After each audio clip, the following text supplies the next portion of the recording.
اس قسم کے مذہبی رویوں نے، وہ یورپ میں تھے پرانے وقت صدیوں میں، خواہ وہ آج ہمارے ہاں پاکستان، انڈیا، بنگلہ دیش یا مسلمان ملکوں میں ہیں، اس طرح کے مذہبی رویے، جب بھی مذہبی رہنما خدا کا نمائندہ بننے کی کوشش کرتا ہے اور مذہبی لوگ خدا کے نمائندے کے طور پہ آپریٹ کرتے ہیں، اب آپ سمجھنا چاہیں گے کہ خدا کا نمائندہ کس طرح وہ بنتے تھے یا بنا جاتا ہے۔ وہ یہ جو آپ سے اختلاف کرے وہ کافر ہے۔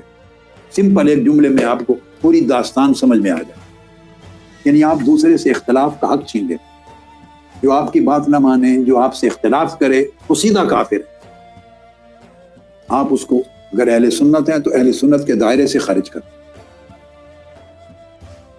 اہل تشیع میں مجھے نہیں معلوم کہ ایسا عمل کرتے ہیں کہ نہیں، بہرحال وہ میں حق استعمال نہیں کرتا، مجھے اس کے بارے میں پوری معلومات نہیں۔ اہل سنت تو کرتے ہیں، اور خاص طور پہ جو خود کو بریلوی رضوی کہتے ہیں، یہ تو پھر دبا کر کرتے ہیں۔ جس نے ایک ذرہ برابر اختلاف کر لیا تو آپ اس کو تھریٹ سمجھتے ہیں۔ جس نے عقل کی بات کی، تحقیق کی بات کی، قرآن کی بات کی، حدیث کی بات کی، ریسرچ کی بات کی، وہ سمجھتے ہیں تھریٹ ہے ہماری ڈکٹیٹرشپ کو، ریلیجس ڈکٹیٹرشپ، خدائیت کو، یہ خدا کی نمائندہ ہونے کی حیثیت کو تھریٹ ہے۔ تو فوری تھریٹ سمجھتے ہوئے جو اختلاف کرے سارے راستے بند کرتے ہوئے اس پہ کفر کا فتویٰ لگاتے ہیں، اسلام کے دائرے سے خارج کرتے ہیں۔ میں اس لیے یہ بات بڑے اطمینان سے کہہ رہا ہوں کہ میری زندگی گزری ہے، مجھ پر سینکڑوں بار کفر کے فتوے لگتے رہے، اب وہ نہیں لگتے، اب وہ حوصلہ ہار گئے فتوے لگانے والے، کیونکہ اللہ بڑا ہوتا ہے، اللہ بڑا ہے جس کی حفاظت کرے۔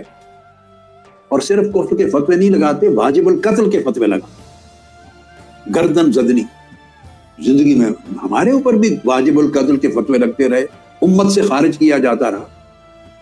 یہ 80s کا زمانہ میرے نوجوان بیٹوں نے تو پایا نہیں ہے۔ 80 کی دہائی اور 90 کی دہائی کا پہلا حصہ، آپ سمجھے پہلے 20 سال میری تحقیق زندگی کے 20 سال، اور 80 کی دہائی پہلے 10 سال تو بے حد، پھر 90 کی دہائی، تو ہم نے یہ سب کچھ دیکھا ہے۔ آج تک یہ رویے ہر سطح پہ، جب مذہبی رہنما مفاد کے لیے جیتا ہے اور مفاد کے لیے مرتا ہے، اور مذہب کو اپنے مفاد کے لیے استعمال کرتا ہے، اپنے مفاد کے لیے، اپنے پیٹ کے لیے، اپنی روزگار کے لیے، اور مذہب کو اپنی دنیا کمانے کا ذریعہ بناتا ہے، آخرت سنوارنے کا نہیں، تو ان مفادات کے تحفظ کے لیے اسے بڑے تصورات گھڑنے پڑتے ہیں، خود ساختہ نظریات گھڑنے پڑتے ہیں، لوگوں کو ذہنی طور پہ مفلوج کرنا پڑتا ہے، ان کو اندھا کرنا پڑتا ہے، بلائنڈ، تاکہ سوچیں نہیں، دیکھیں نہیں، سمجھے نہیں، قرید نہ کریں، تحقیق نہ کریں، پوچھیں نہیں، ہماری بات کو چیلنج نہ کریں، بالکل بلائنڈ، ڈیف، ڈم اور بلائنڈ کرنا پڑتا ہے۔ تب جا کے ان کی سو کالڈ اتھارٹی